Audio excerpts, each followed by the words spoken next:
Philadelphia Eagles fans, what is going on? I am very excited to talk to you guys about the top 5 position battles as we get closer and closer to training camp 2025 for the Philadelphia Eagles. Mandatory mini camps are kicking off this week, so we're starting to get a little bit of football juice, man. A little football juice.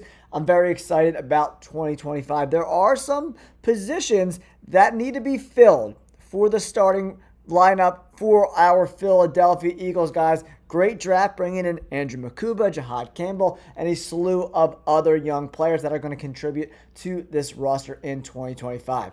And if you guys are interested, my latest video I just put out, an NFL Picks 2.0 video, I'm giving away a free Ja'Marr Chase autographed 11x14 photo. So if you're interested in that, make sure you check out the video. I'll leave a link to that video in the description down below. Let's get into today's video. Let's do it. All right, all my Eagles fans, if you could do me a huge favor and hit that like button, it really does help get this video out to other Eagles fans. And if you want more NFL content, please consider subscribing to the channel. The first position battle I want to talk about for 2025, the Eagles, we got the right guard spot, right? Obviously, Mekhi Becton signed with another team. So we got Tyler Steen versus Kenyon Green. Tyler Steen was a former third-round pick out of Alabama. Hasn't really been great. I'm not going to, beat around the bush about it. 6'6", 321. I don't know if he's the solution long term. They did bring in Kenyon Green from the Houston Texans in that C.J. Gardner-Johnson deal. So Kenyon Green's a former first-round pick. 15th overall from the Texans, right? Very, very good player. That was back in 2022. He kind of struggled a little bit as a rookie, and then he missed the entire 23 season with a torn labrum, and then he had a shoulder injury that caused him to miss a bunch of games last year.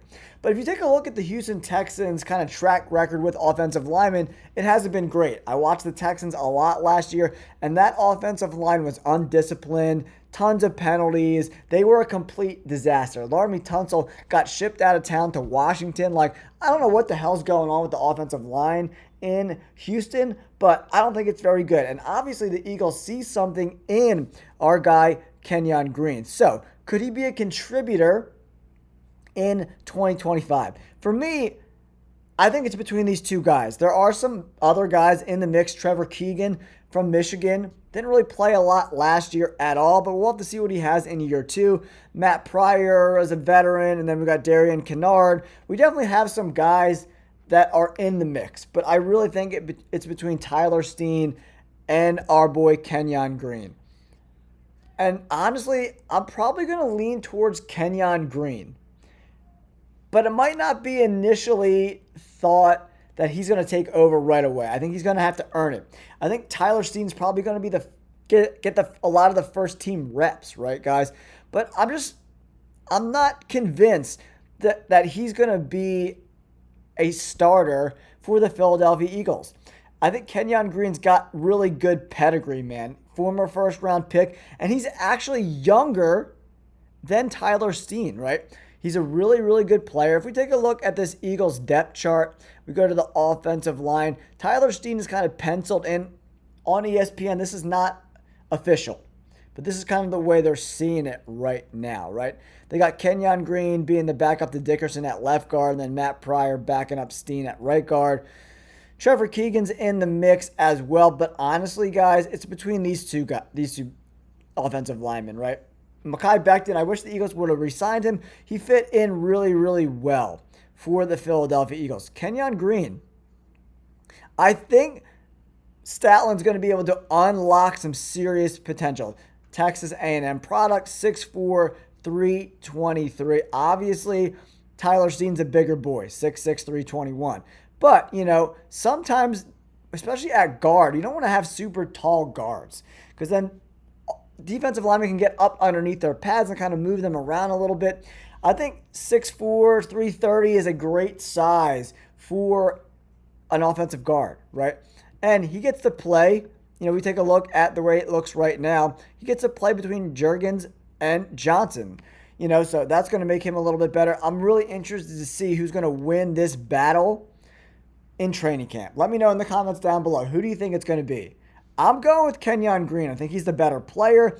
I think he was in a shitty situation in Houston. The proof is in the pudding. That offensive line has been a disaster the last couple years. So, this is an opportunity for him to kind of revitalize his career. Tyler Steen has had some opportunities, right? He played, right, almost 400 snaps on the offensive line.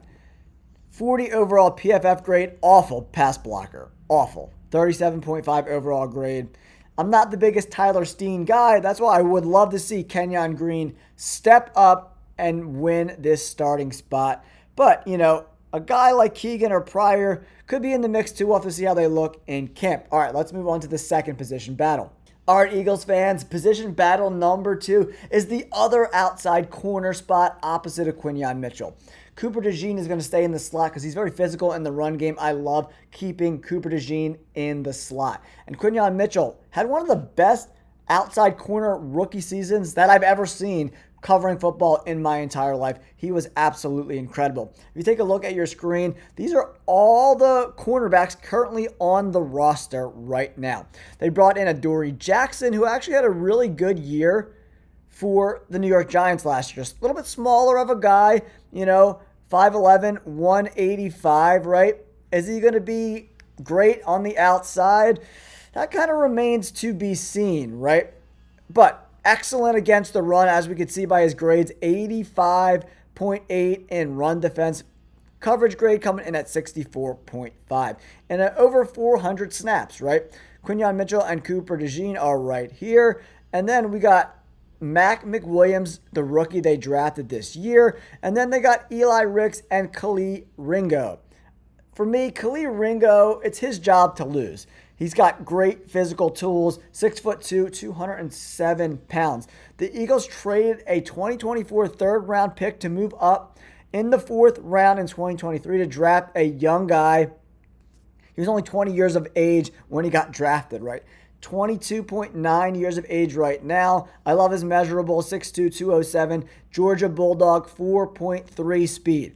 And, he didn't play a ton this year at the cornerback spot. Played a lot on special teams, but playing outside corner, only 109 snaps, a 64 and a 65 PFF grade the first 2 years. He's got great physical tools, solid 40 time, good size, good weight. He is a very talented player. And the Philadelphia Eagles, Slay is with Pittsburgh.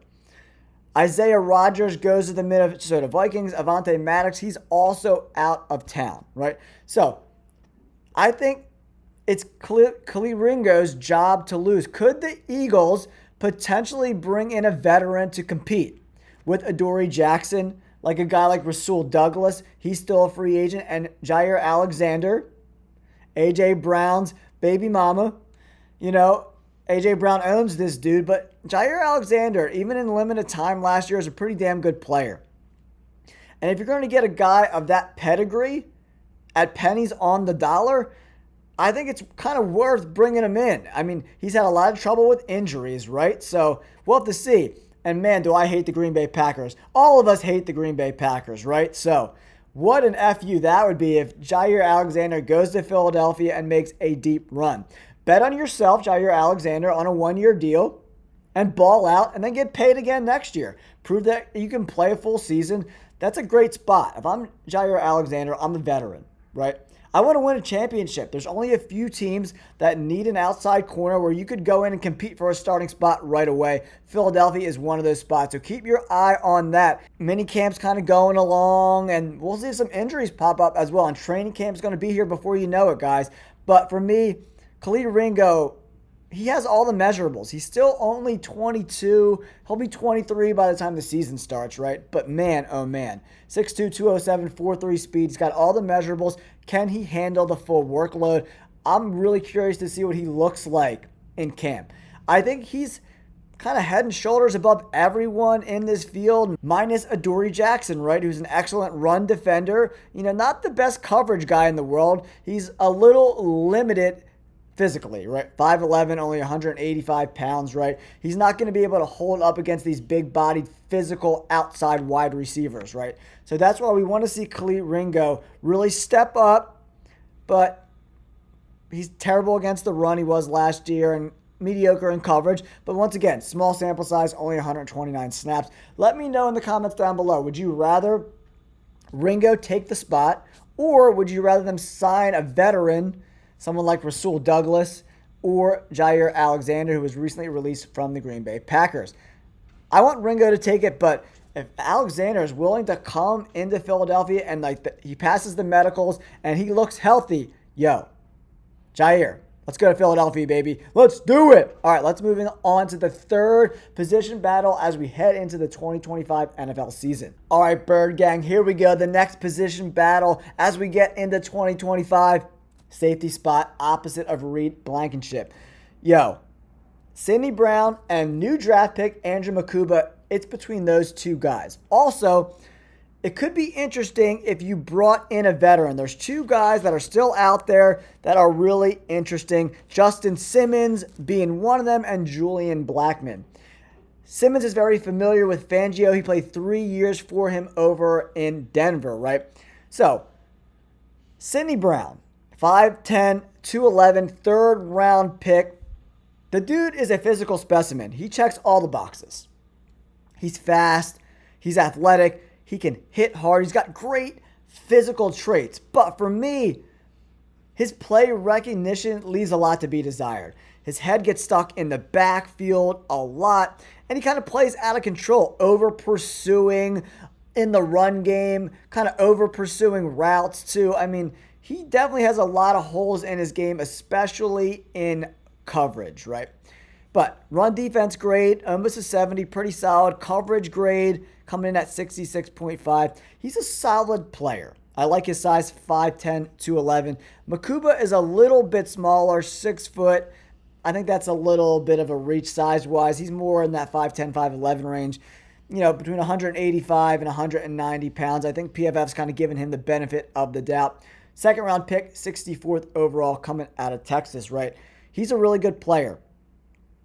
And for me, guys, I just don't think that Vic Fangio trusts Sidney Brown all that much. I just don't think that he does.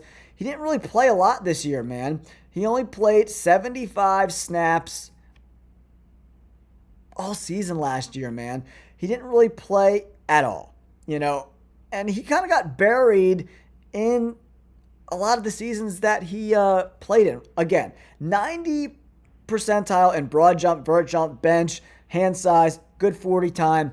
He has all the tools, but in between the ears, I don't know if he can do it. He suffered an ACL tear late in, 2023, right? And in 2024, he didn't really play at all. He was kind of buried behind Tristan McCollum, who's kind of a bubble roster guy, right? So for me, third round pick, he might be entering bust zone, man. So they're going to give him every opportunity to win the job, but I would not be surprised if we see Justin Simmons coming into Philadelphia to compete with these younger guys. Sidney Brown's 25. Mukuba, the rookie from Texas A&M, he'll be around 23 right when the season starts, right? So for me, if we take a look at the Eagles depth chart at the safety spot, Blankenship, I feel like Sidney Brown will kind of be a little bit better for this roster as kind of a in case shit happens kind of guy instead of a starter. Not a ton of depth, man. Say if Blankenship and Mukuba are starters on September 4th. Then you only got Sidney Brown and Tristan McCollum, and then a bunch of guys that have virtually no experience at all. The Eagles are extremely thin at the safety position. So bringing in a veteran, whether it's a cut guy or one of these free agents, I think it would behoove them to bring these guys into camp because what the hell happens if Reed Blankenship gets hurt? Then this safety spot becomes a huge glaring hole on this defense, guys. They might even have to put Cooper DeJean back at safety and have one of these other guys play the nickel spot, which is not the best for this overall defense, right? So for me, if I'm Howie Roseman, I'm bringing in some guys. I need some more bodies. Not a lot of depth at safety. They're a Reed Blankenship injury away from being in deep shit at the safety spot. So for me, bring in a vet. Sidney Brown, I'm going with Andrew Makuba. I've never been a big Sidney Brown guy. I just think he's over pursues. He kind of gets caught with his head in the backfield, and that leads to big plays down the field. I want Andrew Makuba to win it. Sorry about all this sawing and hammering. They're putting a new apartment building right next to ours, so it is what it is, guys. Bear with me. All right, let's move on to the fourth position battle heading into 2025. All right, Bird Gang, here's the fourth position battle as we get ready for 2025 to look forward to in training camp, and that's the other inside linebacker spot opposite of Zack Baun. Obviously, Nakobe Dean had that big knee injury late in the year last year. He's probably not going to be ready for training camp and the regular season start. So, who's on the roster here? We got some guys that can compete. Jeremiah Trotter Jr. We also drafted Jihaad Campbell, but he's dealing with that torn labrum, so we're not sure if he's going to be ready for training camp. So if he doesn't play in training camp, there's no way they're going to roll him out there to start the regular season. So it's Jeremiah Trotter Jr.'s job to lose, in my opinion. So for me, I don't think Nakobe Dean's going to be ready. And Jihaad Campbell, number one draft pick in the round one for the Philadelphia Eagles, who was a top 20 guy on most big boards. You know, that torn labrum kind of pushed him down a little bit, and the Eagles got a huge steal. He also has some edge experience, so he can play inside linebacker and edge. So it'll be really interesting to see how Vic Fangio uses him. I think this is Jeremiah Trotter Jr.'s job to lose early on in the regular season. Can Jihaad Campbell get healthy enough to make it a competition? That remains to be seen, guys. And Jeremiah Trotter Jr. is still very young, only 22 years of age, right? So he's going to have an opportunity to play. And they don't really have a ton of other guys on this roster that are going to play, that are good enough to play. Like, not a lot of depth at the linebacker spot. I wouldn't be surprised if the Eagles added another veteran as well. But for me, I think this is, like I said before, Jeremiah Trotter Jr.'s job to lose. His problem is he's a little undersized, and his missed tackle rate in college was higher than 13%. It was really, really high. So he's really got to buckle down, focus, and wrap up and make plays for this Eagles defense if he wants to start. So there's going to be some competition with these younger guys. We did see in some stuff earlier in the offseason that Nakobe Dean was participating in, like, the Eagles were having like a little basketball game, and I saw him running around. So does that mean he's going to be ready for training camp? That remains to be announced yet. I would expect him not to be ready, but if he is, that'll be a nice little competition between Trotter and Nakobe Dean. But Nakobe Dean, it's his job. He played when Nakobe Dean is healthy, he plays very, very, very well. But injuries have definitely sidelined him a lot in his time in the NFL, right? So if we take a look at the other linebackers, like, look, there's not a lot of them. Ben Van Samarin, Shamel Mondon, Jihaad Campbell, Jeremiah Trotter Jr., Nakobe Dean, Zack Baun. I think we got Dallas Gant. You know, I want to see the Eagles add a little Lance Dixon. I want to see them add a little bit of depth. Not a lot of experience, man. We take a look on this roster. These guys didn't even get any PFF grades, right, last year. So there's only really one snap. You're just talking three guys that had playing time, and Nakobe Dean is probably not going to play. The Eagles need to add some depth at some point to this position group. Because if Jeremiah Trotter Jr. gets hurt, or God forbid Zack Baun gets hurt, this unit goes from really good to really freaking bad very, very, very, very quickly, right? So I'm rooting for Jeremiah Trotter Jr. Do I have my doubts on his skill level? 100%. But I want to see if Jihaad Campbell can enter training camp ready to go. I'm hoping that's the case. Jihaad Campbell had that labrum surgery in March. Training camp starts in late July. Will he be ready?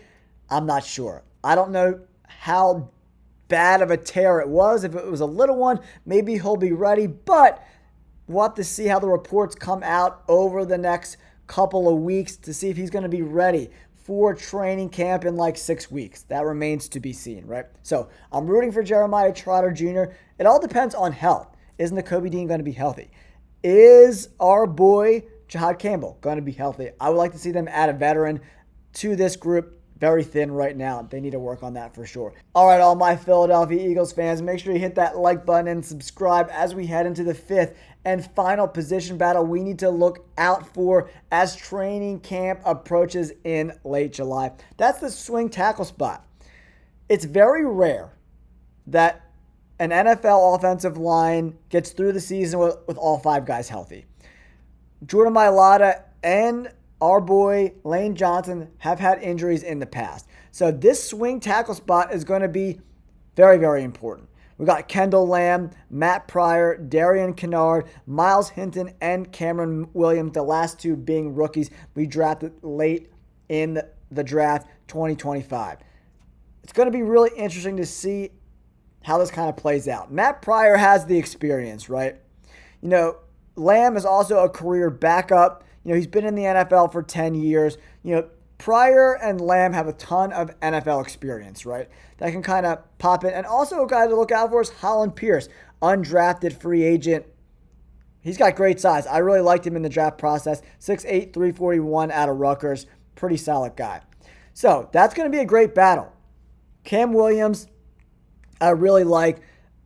I love Holland Pierce as well, but Matt Pryor probably has the leg up being such a veteran, very familiar with Philadelphia as well. You know, we'll have to see how it plays out. Lamb is a really good player as a backup is concerned, right? So is Matt Pryor, but I definitely, you know, he started 15 games over the last 2 seasons in Miami, Kendall Lamb. So I'm probably rooting for him to win the job, but I want to see how these young guys look. Cameron Williams, Myles Hinton, and Holland Pierce. They're all late round picks. So the Eagles aren't, you know, stuck on any of these guys. It's going to be who progresses the most. Holland Pierce is 6'8". Cam Williams, another guy, absolute freaking monster, 6'5", 317. I really liked his tape coming out of Texas, right? And then we got Myles Hinton, another guy from Michigan that I really like. I see him more as a guard. We'll see. Maybe he is in competition for that right guard spot. But I think at the end of the day, Hinton is going to be a guard at the NFL level. We'll have to see how that projects. But very interesting, you know, how this plays out with these young guys. Hinton and Williams and Pierce, younger guys. And then we got some savvy older vets, Matt Pryor and Kendall Lamb. So make sure you keep an eye out for that as camp progresses and see who stays healthy and who is dominating at the point of attack. I like Cam Williams. I thought he was a, you know, 3rd or 4th round guy. The Eagles got him much later than that. So in the 6th round, Cam Williams in the 6th round, what a steal. I think I'm really excited for Statland U this year, guys, to see some of these young guys and how they develop with one of the best offensive line coaches of the last 25 years. All right, guys, that wraps up the video. Thank you guys so much. Go Birds! Don't forget to like and subscribe. Peace!